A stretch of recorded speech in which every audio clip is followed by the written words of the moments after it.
week away from the autumn season starting, and so it's the last week of September, August in fact, last week of August, and this lawn, as a lot of lawns, got absolutely baked in the summer. I didn't water it, to be honest. You can see all this kind of lighter green stuff, that was all brown, because you've got to remember the lawn doesn't die, it just hibernates. There'll be some weed grasses that die away, but if you've got decent grass in there, it'll just go dormant and for the right amount of moisture to come back into play, and then it'll green up pretty quickly actually. But now there's a little bit of life in the lawn, which is just from the rain. Now what I'm going to do is a little bit of maintenance. So I'm going to mow the lawn. I'm going to use the Ego 42cm mower. Now I'm going to scarify afterwards. Now normally what you would do is knock the height cut a notch or two lower than what you would normally cut at. Unfortunately, with the height cut, I'm normally mowing with that mower a notch or two higher than what I would want to cut at. So I'm just going to do the best job I can, and just take the top off basically.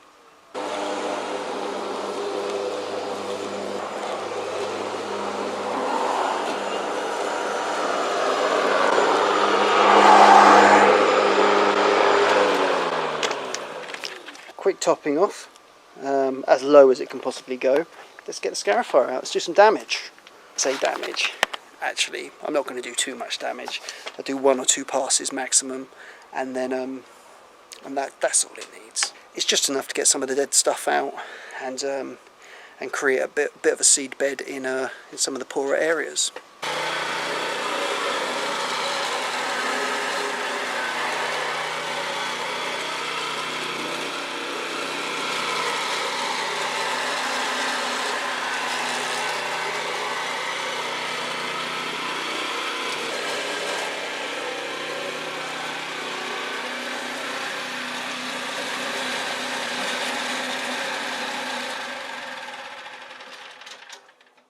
So now I've gone in one direction, I'm just going to quickly get up the worst of it, and then I'm going to do it in another direction as well. By getting all of this out, what it means is that any water or rain we do get is going to now be able to penetrate into the soil, and also any fertiliser that I put down is also going to be able to get down through this thatch layer into the roots a lot quicker. Of course, and I've said this in my videos before, you don't want to get rid of all the thatch. That's why I'm only going to go in 2 passes, because you do want to keep a little bit of thatch in there. I like to call it manageable thatch. Each lawn should have manageable thatch in it.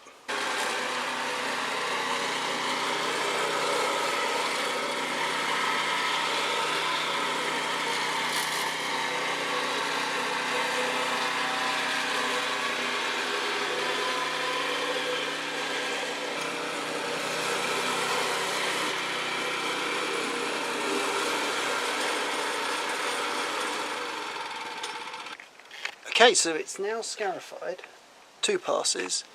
Now, I don't know if you can see there, but that is a lot of real stalky grass that the scarifier's brought up, but it's not cut off as such, it's just stood it up. So now is a great time to actually take the mower over while that grass is standing up, and to trim it all down.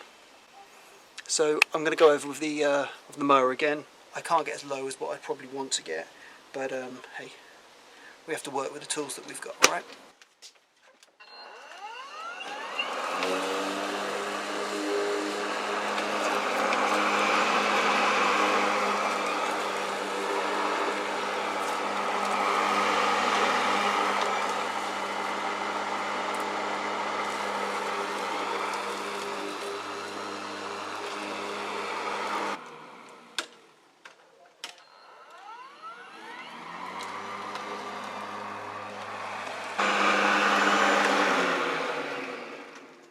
So that's the lawn cut as low as I can cut with the Ego mower. Now you may say, well, why don't you use a different mower and cut lower? And I could do that, but I think the point of this video is to show you that you can do lawn care with whatever tools you have. Now I've used a battery blower and a rake to clear up the majority of that. I've used a battery mower and a small petrol scarifier to do those jobs. Now they might be tools that you might have, or you might have an electric scarifier you know, would do a job good enough on a small lawn like this. Now the next thing I'm going to do is just run over and punch some holes into the ground. I don't need the holes to be deep. Not many people have an aerator or will want the expense of hiring one, but a lot of people might have something like this which cost about 30 quid from a garden centre. Equally, you could use a garden fork, and all I'm looking to do is to go over the lawn with this just to create some holes, some holes that the water is going to drain into, and also some of the holes the grass seed will go into too, just to make sure that any seed we do put down is in as much contact with soil as possible.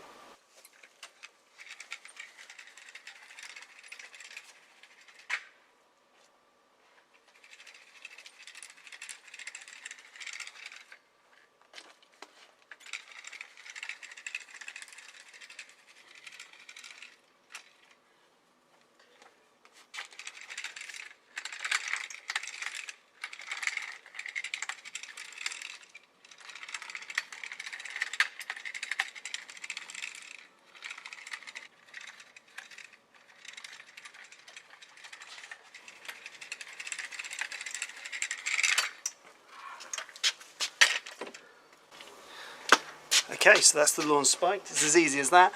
I don't recommend you do that on massive lawns, but for, you know, small residential lawns it's perfectly fine. Now it's time to overseed. There's no beds to worry about throwing the grass seed into, so I've just got a little bit here. It's just fescue seed, or predominantly fescue, and yeah, I'm just going to scatter it about. Try not to get too much on the path, not a major problem. Can always spray it off, but yeah. What you don't want to be doing is throwing grass seed into flower beds. If that was the case, then I'd use a drop spreader.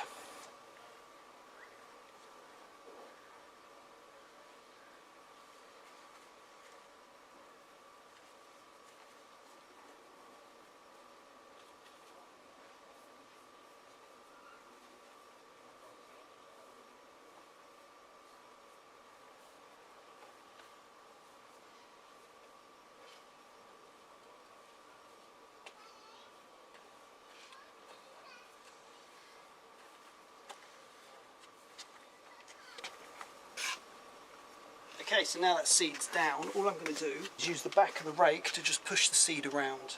If this was a big lawn, I'd use a drag mat, but the back of the rake, and I'm just going to push it around just to put the seed, so hopefully some of that seed falls into the holes or into the grooves from the scarifier.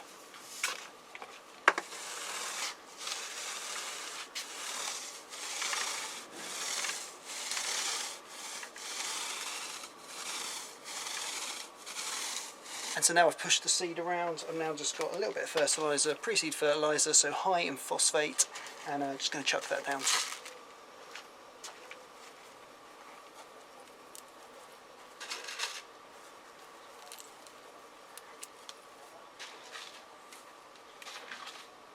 When that's done, all I'm going to do is add a little bit of soil to just help the seed germinate, protect it a little bit, particularly where there's some sort of more border areas. Just so, but I'm not really looking to level the lawn or anything like that. It's not particularly lumpy or anything like that, but purely it's just to help with that seed germination. Now my landscape store, whatever you want to call it, this is Tunstall's Premium Lawn Dressing.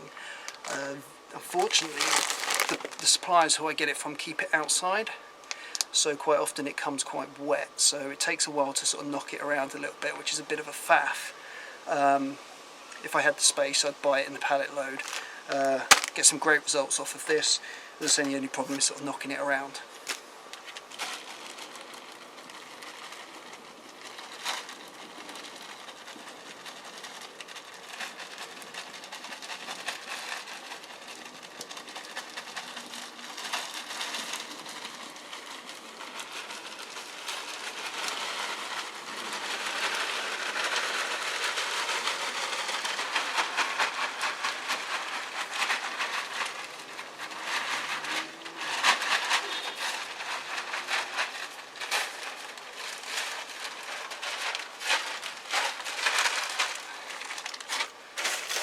Okay, so I'm going to stop there. I'm going to knock this all around and then I'm going to drag it towards the road. So there's a chance I might not need any more. If I do, then I've got extra bags.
Okay, so that's in a nutshell it. All I need to now do is add a little bit of excess which I've piled up on the pavement there, so I'm just going to pick that up, put it back in one of the bags. There will be a bit of grass seed and stuff in there, so I can't keep it too long, but I will use that probably on the back lawn in a poor area or something like that. So now what I'm going to do is, if you stay tuned for part 2 of this, I'm going to show you my strategy on how I'm going to water this lawn, and also you will also see the progress of it over a period of a couple of weeks.